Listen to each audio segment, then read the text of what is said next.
ចាជំរាបសួរពុកម៉ែបងប្អូនជាទីស្រឡាញ់រាប់អានទាំងអស់គ្នាចាថ្ងៃនេះនាងខ្ញុំចង់ធ្វើវីដេអូមួយតាក់ទងនឹងនិយាយអំពីរឿងកូននាងខ្ញុំអត់ដឹងថា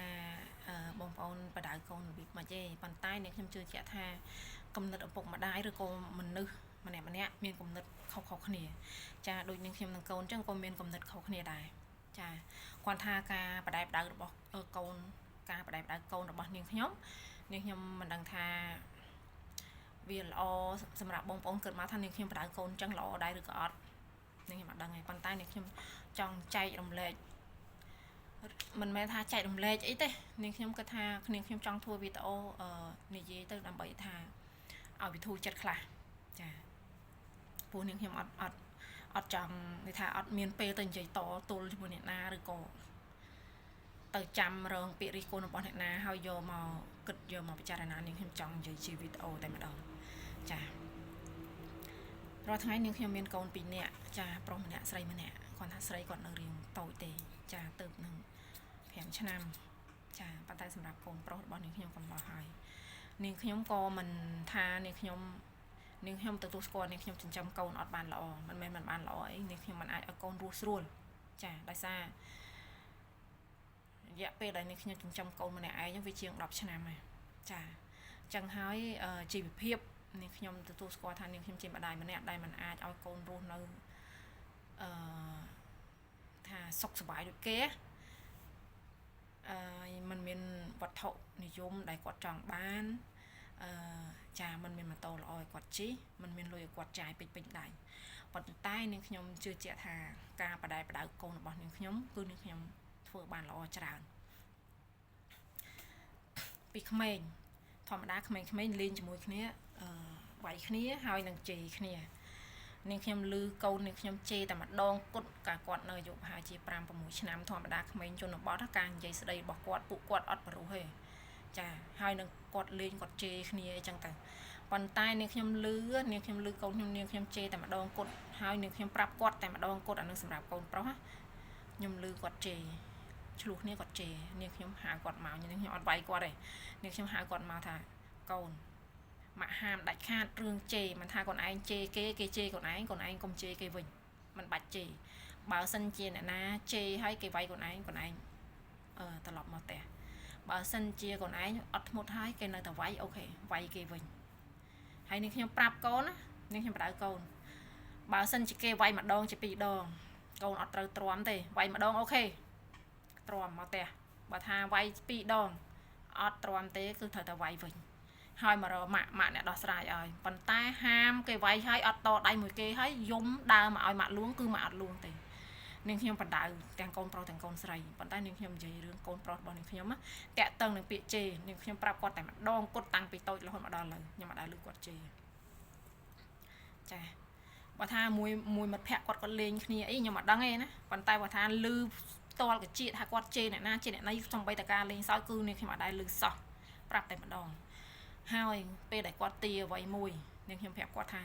ម៉ាក់អត់មានលុយនាងខ្ញុំប្រាប់គាត់ប៉ុណ្ណឹងគឺគាត់អត់ទាទៀតទេនឹងសម្រាប់កូនច្បងរបស់នាងខ្ញុំហើយផ្សេងទៀតនាងខ្ញុំប្រាប់គាត់ថាបើសិនជាមានគេរិះគន់គេជន់បលិចគេប្រឹងនិយាយគេថាប្រឹងនិយាយឲ្យកូនគេថាយកសម្ដីគេយកមកគិតឲ្យកូនឈឺក្បាលឬក៏មានបញ្ហា stress កុំពីព្រោះក្រៅពីម្ដាយអត់មានអ្នកណាមានសិទ្ធិជេរកូនឬក៏រិះគន់កូនឬក៏ជន់ប្លេចកូនក្រៅពីម្ដាយអត់មានណាអាចនិយាយលើក្បាលកូនបានទេខ្ញុំប្រាប់កូនខ្ញុំថាជឿតែម្ដាយទៅក៏បានដែរបាច់ជឿអ្នកដទៃទេពីព្រោះពាក្យសម្ដីអ្នកដទៃខ្លះគេផ្អែមជាមួយកូនប៉ុន្តែអាផ្លូវដែលគេណែនាំវាអាចមិនល្អដូចម៉ែដែលសម្ដីអាក្រក់បដៅកូនប៉ុន្តែផ្លូវដែលម៉ែប្រាប់កូនគឺត្រង់អត់មានវេនាងខ្ញុំប្រាប់កូននាងខ្ញុំអញ្ចឹងហើយនាងខ្ញុំតែងតែប្រាប់ថាកន្លែងណាដែលគេមិនចូលចិត្តយើងកុំទៅហើយរឿងមិត្តភ័ក្តិក៏ដូចគ្នាពេលទៅរៀនខ្ញុំប្រាប់កូនខ្ញុំថាបើសិនជាមានអ្នកណាសន្លិតឬក៏គេគំរាមកំហែងអ្វីកូនឯងប្រាប់ម៉ាក់កុំចាញ់ច្រាបគេចាកុំចាញ់ច្រាបគេកុំខ្លាចគេម៉ាក់រឿងស្អីក៏ដោយក៏ម៉ាក់ដោះស្រាយកូនបានដែរពីព្រោះអារឿងទៅរៀនហ្នឹងមានក្មេងជាច្រើនដែលគាត់រងសម្ពាធពីមិត្តរួមថ្នាក់មានច្រើន ទាំងក្នុងបណ្ដាញសង្គមក៏ដោយទាំងនៅក្រៅក៏ដោយចាអ្នកខ្លះអាចសន្លឹកគ្នាបានចេះសន្លឹកគ្នាដល់ពេលចឹងគ្នាចាញ់ច្រាបគេប៉ុន្តែនាងខ្ញុំប្រាប់កូននាងខ្ញុំថាកុំររឿងអ្នកដទៃឲ្យសោះប៉ុន្តែបើសិនជាអ្នកណាគំរាមកំហែងសម្លឹកកូនររឿងកូនគំរាមបែបនេះបែបនោះកុំខ្លាចគេមកប្រាប់ម៉ាក់ដោះស្រាយឲ្យកូនបានម៉ាក់ធានាដល់ពេលគាត់ថ្នាក់ទី9គាត់ថ្នាក់ទី9ខ្ញុំពេលហ្នឹងខ្ញុំកាន់ទូរស័ព្ទគាត់ណាពេលហ្នឹងត្រូវការរៀនតាមអនឡាញខ្លះខ្ញុំកាន់ទូរស័ព្ទគាត់ខ្ញុំឆ្ងល់កូនខ្ញុំគាត់អត់សូវចង់ទៅរៀនណាហើយគាត់ខ្ជិលប្រាប់ខ្ញុំពីព្រោះគាត់ដឹងថាបើសិនជាប្រាប់ខ្ញុំទៅដល់សាលារៀនហើយអញ្ចឹងហើយគាត់នឹកឃើញថាគាត់មិនចង់មានបញ្ហាអញ្ចឹងណាកូនខ្ញុំគាត់ទ្រាំតែខ្ញុំស្ដាប់ទៅលឺជេរមកទោសពាក្យអសរោះមែនតែនជេរកូនខ្ញុំអីអញ្ចឹងចុះនាងខ្ញុំអត់ទាន់ទៅដល់សាលារៀនទេនាងខ្ញុំឆាតប្រាប់ថាអូនចាប់ពីថ្ងៃនេះទៅកុំឲ្យអ៊ីលឺថាជេរកូនអ៊ីឲ្យសោះមិនថាតាមទូរស័ព្ទមិនថាទៅដល់សាលារៀនទេហាមឲ្យសោះបើសិនជាដឹងគឺអូនឯងអត់មានរួចខ្លួនទេទាំងម្ដាយឪពុករបស់អូនឯងក៏រួចខ្លួនដែរអ៊ីទៅដល់សាលាហើយអូអ៊ីទៅដល់ម្ដាយឪពុករបស់អូនឯងទៀតបើសិនជាម្ដាយឪពុករបស់អូនឯងកាន់ជើងអូនឯងពេលដែលអ៊ីនិយាយប្រាប់ទៅកាន់ជើងអូនឯងអ៊ីនឹងដាក់ពាក្យប្តឹងទៀតហើយខ្ញុំថាហាមដាច់ខាតហើយខ្ចីរបស់កូនខ្ញុំធម្មតាខ្ញុំទិញកង់ឲ្យកូនខ្ញុំកង់ល្អដែរមានមុខមានស្អីស្រោមដៃអីមកចប់ចឹងខ្ចីទៅអត់សងគ្នាខ្ចីទៅអត់សងគ្នាស្អីក៏ដោយខ្ចីអត់សងដូចថាមនុស្សវាខូចមកណាខ្ញុំប្រាប់ថាខ្ចីរបស់កូនអ៊ីទាំងប្រមាណមិនថារបស់តូចតាចមិនថាលុយកាក់គឺត្រូវតែសងនៅថ្ងៃស្អែកបើសិនជាមិនសងនៅថ្ងៃស្អែកគឺអ៊ីត្រូវតែទៅដល់សាលារៀនពេលហ្នឹងខ្ញុំដឹងថាអូកូនខ្ញុំក៏គាត់ធ្លាប់រងការគំរាមកំហែងពីសិស្សសាលាគ្នាឯងហើយនេះខ្ញុំប្រាប់កូនខ្ញុំថាទៅរៀនធម្មតាហើយបើសិនជាវានិយាយអីមួយម៉ាត់ក៏ដោយជេរកូនឯងក៏ដោយឬក៏ពាក្យអីក៏ដោយត្រូវមកប្រាប់ម៉ាក់បើសិនជាវាហ៊ានជាមួយកូនឯងស្អែកឡើងកូនទៅរៀនឃើញយករបស់របរតែដែរម្នាក់នឹងខ្ចីអត់សងឃើញយកមកវិញប៉ុន្តែដូចនេះខ្ញុំនិយាយតែនេះខ្ញុំហាមកូនមិនឲ្យរករឿងអ្នកដទៃមិនឲ្យរិះគន់អ្នកដទៃមិនឲ្យពេលឃើញអ្នកដទៃដួលហើយនិយាយជន់បលិគេអត់ហើយរហូតឥឡូវមកដល់គាត់ធំមកដល់គាត់ពេញរូបពេញរាងអូខេការរៀនសូត្ររបស់គាត់នាងខ្ញុំដោយសារនាងខ្ញុំជាម្ដាយនាងខ្ញុំចាំគាត់អត់បានល្អការរស់នៅរៀងពិបាកការរស់នៅពិបាកគ្នាអត់មានភាពកក់ក្ដៅអីចឹងទៅពីព្រោះខ្ញុំប្រឹងរលុយចាចិញ្ចឹមកូនมันអាចផ្ដល់ភាពកក់ក្ដៅឲ្យគាត់បានហើយឪពុករបស់គាត់ក៏មិនដែលសោះតែម្ដងណាដល់ពេលចឹងទៅអាចថាអូគាត់រៀងឯកាចាគាត់រៀងឯកាគាត់មិនសូវនិយាយស្ដីហើយនាងខ្ញុំតែងតែប្រាប់គាត់ថាម៉ាក់ចាំកូនឯងមកម៉ាក់ចង់បានអីពីកូនឯងទេសំខាន់ពេលដែលកូនឯងធំកូនឯងរស់ឲ្យស្រួលជាងម៉ាក់រាល់ថ្ងៃធ្វើម៉េចឲ្យរស់ស្រួលមិនបាច់ចិញ្ចឹមម៉ាក់ឯងខ្ញុំប្រាប់គាត់ថាមិនបាច់ចិញ្ចឹមម៉ាក់ទេពេលដែលម៉ាក់ចាស់ទៅសំខាន់កូនឯងរស់នៅឲ្យស្រួលឲ្យសុខសប្បាយកុំឲ្យពិបាកដូចម៉ាក់ទៅបានណាឲ្យចាំម៉ាក់មិនបាច់ទេអ្នកខ្លះគាត់មានកូនគាត់គុំបំណងគាត់ថាពេលចាស់ទៅបានកូនមើលថែអីចឹងនេះខ្ញុំប្រាប់កូនថាមិនបាច់មើលថែម៉ាក់មិនបាច់ចាំម៉ាក់ទេឲ្យតែកូនឯងរស់នៅស្រួលប៉ុន្តែបើសិនជាយើងចាស់ទៅទឹកចិត្តកូនគាត់មិនភ្លេចយើងគាត់យកយើងទៅនៅមួយគាត់មើលថែអាហ្នឹងវាជារឿងការដឹងគុណរបស់កូនប៉ុន្តែបើថាចិត្តខ្ញុំនិយាយតែមួយគាត់ថាមិនបាច់ចាំម៉ាក់មិនបាច់មើលថែម៉ាក់រស់ឲ្យស្រួលខ្លួនឯងហើយពេលដែលគាត់ធំនេះពេលដែលខ្ញុំប្រាប់គាត់ថាកូនឥឡូវកូនធំពេញរូបពេញរាងហើយអ្វីដែលម៉ាក់ហាមទី1កូនចេញធ្វើការដំបងហាមបងរំលោះមិនថាទូរស័ព្ទមិនថាម៉ូតូនាងខ្ញុំអត់រិះគន់ទៅអ្នកបងរំលោះទេប៉ុន្តែនេះគឺជាការបដៅកូនរបស់នាងខ្ញុំថាហាមបងរំលោះបើសិនជាកូនចេញបើក្បាលដំបងកូនចេញធ្វើការហើយកូនយកអាក្តារប្រាក់ខែយកទៅកាន់ទៅបងរំលោះឬក៏ទៅខ្ចីបំណុលបុលធនាគារឬក៏យកទៅបងរំលោះទូរស័ព្ទឬក៏ម៉ូតូឬក៏យកទៅធ្វើអ្វីមួយនាងខ្ញុំថាមកជីវិតគឺកូនឯងจะពាក់គេអត់រួចទេនឹងនាងខ្ញុំប្រាប់កូនខ្ញុំអញ្ចឹងណា ថាសម្រាប់បងប្អូនគិតផ្សេងខ្ញុំអត់ដឹងទេនេះគឺជាការបដៅកូនរបស់នាងខ្ញុំប្រាប់គាត់អញ្ចឹងខ្ញុំថាបើសិនជាកាច់ក្បាលដំបងប្រាក់ខែដំបងកូនឯងសងគេហើយមួយជីវិតហ្នឹងគឺកូនឯងចាពាក់គេអត់រួចទេសងគេមិនរួចទេដោយសារ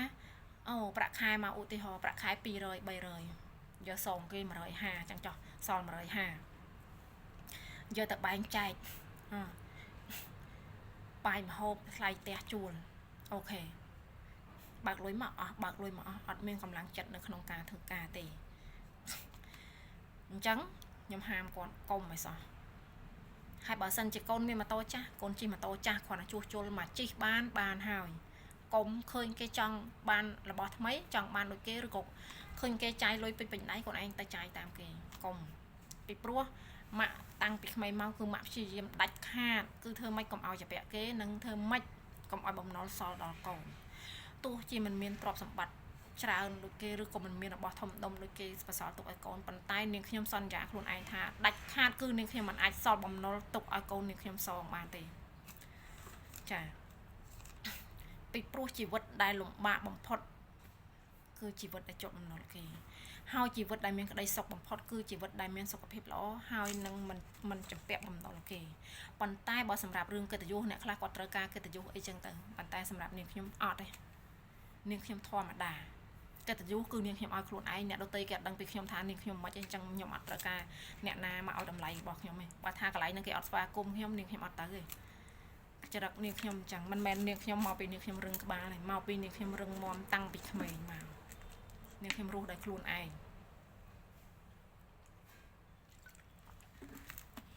អញ្ចឹងហើយការបដែបដៅកូនរបស់នាងខ្ញុំឲ្យគាត់រឹងមាំដូចខ្ញុំអញ្ចឹងរឹងមាំអត់ចេះរើរឿងពីណាប៉ុន្តែកុំជន់ខ្ញុំគឺអត់បានទេអ្នកណាក៏ដោយនាងខ្ញុំធ្លាប់ចាញ់នាងខ្ញុំចោះចាញ់ឪពុកចាប្តីហើយនឹងកូននាងខ្ញុំចាញ់ដូចថាអូមនោសញ្ចេតនាកាត់អត់ដាច់ប៉ុន្តែបើថារឿងអ្នកផ្សេងឲ្យនាងខ្ញុំអូឮគេនិយាយមិនក៏នាងខ្ញុំទ្រាំគឺនាងខ្ញុំអត់ទ្រាំទេមិនឲ្យអ្នកណាជន់ក្បាលរបស់នាងខ្ញុំបានទេហើយកូននាងខ្ញុំដូចគ្នាឥឡូវមកកូនតូចក្រោយក៏ដោយនាងខ្ញុំបដៅកូនកុំទី1ហាមជេរទី2ហាមលេងអីចឹងហាមលួចរបស់គេយករបស់គេចាទី3ការញ៉ាំចាបើគេឲ្យយកចុះប៉ុន្តែបើគេមិនឲ្យកុំសុំគេប៉ុន្តែក្មេងគាត់នៅតូចទៅ5ឆ្នាំអញ្ចឹងហើយអាការសុំគេវាមានហើយប៉ុន្តែគាត់ថារឿងជេរគេរឿងលួចរបស់គេកូនខ្ញុំអត់ទេប៉ុន្តែបើសិនជាគេវាយនាងខ្ញុំប្រាប់កូនខ្ញុំតូចនេះបើសិនជាគេវាយកុំទ្រាំបើសិនជាគេវាយច្រើនដងត្រូវតែវាយគេវិញទោះកូនឯងយំគេវាយកូនឯង10ដៃកូនឯងដាក់គេបានតែមួយដៃមកម៉ាក់កាន់ជើងកូនម៉ាក់ដោះស្រាយកូនប៉ុន្តែកុំមកវាយឲ្យគេវាយឲ្យយំលហេមលហាមមកឲ្យម៉ាក់លួងម៉ាក់អត់លួងទេនាងខ្ញុំបដៅកូនតាំងពីកូនធំរហូតឥឡូវកូនតូចមួយទៀតនាងខ្ញុំគឺបដៅកូនបែបហ្នឹងហើយអ្នកខ្លះកូនវាយកូនយើងគឺអត់មានបញ្ហាប៉ុន្តែគ្រាន់តែលឺយើងប្រាប់កូនថាបើគេវាយត្រូវវាយវិញទៅជាមានចិត្តខឹងមានចិត្តគុំគួនទៅនិយាយពីក្រោយខ្នងចេះចុះប៉ុន្តែនាងខ្ញុំអត់ខ្វល់ពីព្រោះនាងខ្ញុំមិនមែនជាអ្នកបង្កនាងខ្ញុំតាមក្មេងអត់ដែរចេះបង្ករឿងទេប៉ុន្តែដូចនាងខ្ញុំនិយាយត្រែកុំជន់ខ្ញុំអត់បានទេនាងខ្ញុំអត់ចូលចិត្តនិយាយច្រើនអត់ចូលចិត្តមានមិត្តភ័ក្តិច្រើនមិនមែនមកពីថាចរិតយើងចូលគេមិនចោះប៉ុន្តែមិត្តភ័ក្តិដែលគេថា fake នាងខ្ញុំអត់ចង់បានទេមានតែម្នាក់ក៏ដោយនិយាយថាចេះមកជីវិតហ្នឹងនាងខ្ញុំមានមិត្តភ័ក្តិតែម្នាក់ក៏ដោយទោះជាក្រលហេមលហាមក៏ដោយឲ្យតែមិត្តភ័ក្តិពិតប្រាកដនាងខ្ញុំអត់ធ្វើការឲ្យគេស្រឡាញ់ច្រើនគេចូលចិត្តច្រើនទៅណាទៅណីអូមានគេហែហមអីនាងខ្ញុំអត់ចូលចិត្តបែបហ្នឹងអត់ចូលចិត្តតតែសោះតាំងពីក្មេងនាងខ្ញុំមានមិត្តភ័ក្តិ2 3នាក់ដែរនិយាយតាមត្រង់មិត្តភ័ក្តិរបស់នាងខ្ញុំទាំងអស់ស្រីអត់ចេះផឹកស្រាអត់ចេះដើរលេងមើលមានប្រហែលអ្នក4នាក់គាត់ថាមានម្នាក់ចេះផឹកហើយនាងខ្ញុំចេះតិចតួចដែរតែឥឡូវនាងខ្ញុំអត់ផឹកអីនាងខ្ញុំអត់ផឹកស្រាគាត់ថានាងខ្ញុំចេះពេលដែលនាងខ្ញុំពិបាកចិត្តនៅពេលចាស់ទៅនេះតែមិនចេះណាឥឡូវក៏ឈប់ដែរព្រោះនឹកឃើញថាវាអត់មានចម្រើនអីសោះពីព្រោះនាងខ្ញុំឃើញអ្នកផឹកស្រាអត់មានអ្នកណាមួយថាពេលផឹកស្រាទៅគឺដូរចរិតហើយនាងខ្ញុំមើលទៅដូចថាវាពិបាកភ្នែកដល់ពេលចឹងអត់ទី1កិត្តិយសពេលផឹកស្វឹងទី2 សុខភាពទី3លុយកាក់ពេលចឹងនាងខ្ញុំអត់ដល់ពេលសម័យឥឡូវអ្នកដែលអត់ចេះផឹកគឺអត់សូវមានមិត្តភ័ក្តិអត់សូវមានគេចូលចិត្តទេហើយចាំមើលបើសិនជាយើងដើរកាត់កន្លែងផឹកហ្នឹងគឺយើងចេញផុតគឺគេនិយាយពីយើងហ្នឹងយើងអត់ផឹកផងដោយសារអីយើងមិនហីអើតាមគេហើយនាងខ្ញុំប្រាប់កូននាងខ្ញុំដូចគ្នានាងខ្ញុំបដៅកូនខ្ញុំថាចេះកូនម៉ាក់ផឹកហ្នឹងដោយសារម៉ាក់ចាស់ហើយប៉ុន្តែឥឡូវម៉ាក់ឈប់ផឹកហើយបើសិនជាកូនអត់អាចផឹកស្រាបានណាកូនអាចព្យាយាមធ្វើបានគឺកូនកុំផឹកល្អជាងទី1លុយកាក់បាត់បង់លុយកាក់ទី2កិត្តិយសពេលកូនឯងស្វឹងទី3អាចនឹងមានបញ្ហាគ្រោះថ្នាក់ពេលដែលស្វឹងបើកបររថយន្តឬក៏និយាយស្ដីជាមួយអ្នកផឹកស៊ីមួយគ្នានឹងមានបញ្ហាទាស់មាត់ទាស់សម្ដីគ្នាអាចនឹងវាយគ្នាអាចមានគ្រោះថ្នាក់អញ្ចឹងចាទី4សុខភាពគឺសំខាន់ណាស់ប៉ុន្តែពេញរូបពេញរាងឲ្យគាត់ហូបជាមួយបងប្អូនគាត់មកកំប៉ុងអីចឹងប៉ុន្តែនាងខ្ញុំព្យាយាមហាមគាត់តាឲ្យអស់ពីលទ្ធភាពអត់បដ ாய் ក៏មិនរារាំងដែរប៉ុន្តែនិយាយឲ្យគាត់យល់បើសិនជាគាត់យល់ក៏គាត់យល់បើសិនជាគាត់មិនយល់អាហ្នឹងតាមកំណត់របស់គាត់ប៉ុន្តែកូនស្រីរងថ្ងៃគឺនាងខ្ញុំព្យាយាមមែនតើតាក់ទៅនឹងរឿងផឹកស្រាមួយគឺនាងខ្ញុំព្យាយាមមែនតើតែម្ដងនាងខ្ញុំព្យាយាមនិយាយកូនធំឡើងកុំញ៉ាំកូនហើយពេលដែលនាងខ្ញុំឧទាហរណ៍ថានាងខ្ញុំមានកម្មវិធីនាងខ្ញុំផឹកស្វឹងឬក៏មានអ្នកណាផឹកស្វឹងកូនខ្ញុំឃើញនាងខ្ញុំប្រាប់កូនខ្ញុំថាកូនឯងមើលគេស្វឹងទៅឃើញអត់ដូចមានអារម្មណ៍ថាខ្ញុំថាមើលទៅនេះខ្ញុំនិយាយត្រង់ខ្ញុំនិយាយមើលកូនខ្ញុំគាត់ថាខ្ញុំថាមើលកូនឯងមើលដូចមនុស្សឈួតចឹងនិយាយស្ដីអត់ដឹងអីអាឡែឡូហើយអួតវែកវកដើរអត់ត្រង់ផ្លូវហ្នឹងនាងខ្ញុំនិយាយអញ្ចឹងទៅកាន់កូនខ្ញុំពីព្រោះនាងខ្ញុំបដៅកូនហ្នឹងដើម្បីកុំឲ្យកូនញ៉ាំស្រាហើយការរៀនសូត្ររបស់កូនខ្ញុំគាត់មិនល្អទេអាហ្នឹងនាងខ្ញុំនិយាយអញ្ចឹងដោយសារគ្នាមានបញ្ហាអាចមានបញ្ហាច្រើនព្រោះម្ដាយជួបបញ្ហាច្រើនណាកូនក៏អាចជួបច្រើនពេលចឹងអត់សូវបន្ទោសកូនប្រហែលទេគាត់ថាខ្ញុំក៏មិនជាម្ដាយល្អដែរនាងខ្ញុំបដៅកូនបើកូនតាមអូខេនាងខ្ញុំនិយាយព្រោះតែបើកូនមិនតាមខ្ញុំជេរកូនដូចគ្នាប៉ុន្តែខ្ញុំជេរកូនបានប៉ុន្តែអត់មានអ្នកណាមានសិទ្ធិមកជេរកូនខ្ញុំទេអត់មានអ្នកណាមានសិទ្ធិមកជេរកូនខ្ញុំឬក៏ពេលកូនខ្ញុំមានបញ្ហាអត់មានអ្នកណាមានសិទ្ធិមកជន់កូនខ្ញុំបានទេហើយនាងខ្ញុំបដៅកូនរបស់នាងខ្ញុំមួយទៀតនាងខ្ញុំថាកូនឯងប្រុសបើកូនឯងអត់មានចំណេះអត់មានជំនាញកូនឯងអត់មានលទ្ធភាពពេលហ្នឹងឧទាហរណ៍កូនឯងមានសង្សារអូខេស្រឡាញ់គ្នាគេស្រឡាញ់ហើយមិត្តភ័ក្តិនៅរៀនហើយចាពេលនៅរៀនស្រឡាញ់គ្នាប៉ុន្តែពេលដែលមានគ្រួសាររៀងខ្លួនបើសិនជាកូនឯងក្រកូនឯងរស់នៅពិបាកកូនឯងគេលែងរាប់ហើយទី1មិត្តភ័ក្តិលែងរាប់កូនឯងចូលគេអត់ចុះទេទី2សង្សារដែលស្រឡាញ់គ្នានៅពេលរៀនសូត្រហ្នឹងដល់ពេលចេញធ្វើការកូនឯងអត់មានលុយអត់មានអីកូនឯងអត់មានកិត្តិយសគេអត់យកកូនឯងទេមិនថាតែសម័យខ្លួនឪពុកម្ដាយគេគ្រាន់តែលឺក៏គេអត់ឲ្យកូនគេតាក់ទងតែម្ដងខ្ញុំថាបើសិនជាកូនឯងមានការងារល្អមានប្រាក់ខែច្រើនអាចមានសមត្ថភាពចិញ្ចឹមប្រពន្ធកូនបានចាំកូនឯងយកប្រពន្ធនឹងខ្ញុំប្រាប់កូនខ្ញុំអញ្ចឹងចាំកូនឯងយកប្រពន្ធហើយយកប្រពន្ធហ្នឹងក៏ត្រូវថាឧទាហរណ៍អ្នកអត់ដូចគ្នាចាស់និយាយគ្នាស្រឡាញ់គ្នានិយាយគ្នាឥឡូវចាប់ដៃគ្នារកស៊ីត្រូវរកស៊ីអីចង់រកស៊ីអីខ្ញុំជាម្ដាយឲ្យតែថាកូនចង់រកស៊ីរាល់ថ្ងៃក៏ដោយបើសិនអត់មានលុយខ្ញុំសុខចិត្តខ្ចីបំណុលគេក៏បានដែរឲ្យតែកូនថាមានកំណត់រកស៊ីខ្ញុំឲ្យកូនខ្ញុំរកស៊ីហើយខ្ញុំអ្នកសងខ្ញុំអត់ឲ្យកូនខ្ញុំសងទេខ្ញុំអ្នកសងចំនួនកូនវាជាអ្វីដែលយើងចង់ចែករំលែកឲ្យកូនអញ្ចឹងមិនថាចៃបំណុលគេយកមកបើកកន្លែងឲ្យកូនហើយឲ្យកូនសងគេអត់ទេបើសិនជាកូនខ្ញុំមានកំណត់រកស៊ីខ្ញុំសុខចិត្តខ្ចីបំណុលគេយកទៅបើកកន្លែងឲ្យកូនហើយនាងខ្ញុំអ្នកសងចំនួនហើយនាងខ្ញុំហ៊ានធានាទៅកាន់មនុស្សស្រីថាអ្នកណាក៏ដោយបានធ្វើកូនប្រសារបស់ខ្ញុំគឺជាសំណាងពីព្រោះនាងខ្ញុំធ្លាប់ឆ្លងកាត់ពេលវេលាដែរថាម៉ែក្មេកនឹងសាច់ថ្លៃពេលដែលយើងធ្លាក់ខ្លួនណាគេមិនមែនទុកយើងជាមនុស្សទេខ្ញុំធ្លាប់ឆ្លងកាត់ពេលវេលាហ្នឹងអញ្ចឹងខ្ញុំមិនឲ្យកូនខ្ញុំនិងកូនប្រសារបស់ខ្ញុំជួបប្រទះរឿងដូចខ្ញុំទេខ្ញុំធានាថាអ្នកណាបានខ្ញុំធ្វើជាម្ដាយក្មេកឲ្យតែមិនបុគ្គលហ្នឹងគឺល្អខ្លួនឯងចាគឺនាងខ្ញុំអត់ឲ្យកូនប្រសារបស់នាងខ្ញុំពិបាកចិត្តដោយសារប្តីដោយសារម៉ែក្មេកឯងបើថាកូនខ្លួនឯងមានស្រីក្បត់ប្រពន្ធម៉ែនឹងវាយកូនខ្លួនឯង ព្រោះអ្វីដែលនាងខ្ញុំឆ្លងកាត់អំពីវាចាប់យើងខ្លាំងតែនាងខ្ញុំអាចឈរបានចឹងបានអ្វីគ្រប់យ៉ាងមានភ្ញៀវម្នាក់សួរខ្ញុំថាខ្ញុំរស់ដើម្បីអីខ្ញុំប្រាប់ថាខ្ញុំរស់ដើម្បីកូនចឹងហើយខ្ញុំដួលហើយខ្ញុំងើបដើម្បីអីដើម្បីកូនចាបើថាដួលហើយគ្មានកម្លាំងចិត្តប្រឹងងើបខ្លួនឯងវាអត់មានកម្លាំងចិត្តទេប៉ុន្តែបើសិនយើងដួលអ្នកណាមើលកូនមើលថែកូនយើងអ្នកណាចាំកូនយើងគឺអត់មានចឹងយើងត្រូវតែងើបប្រឹងងើបដើម្បីកូនយើង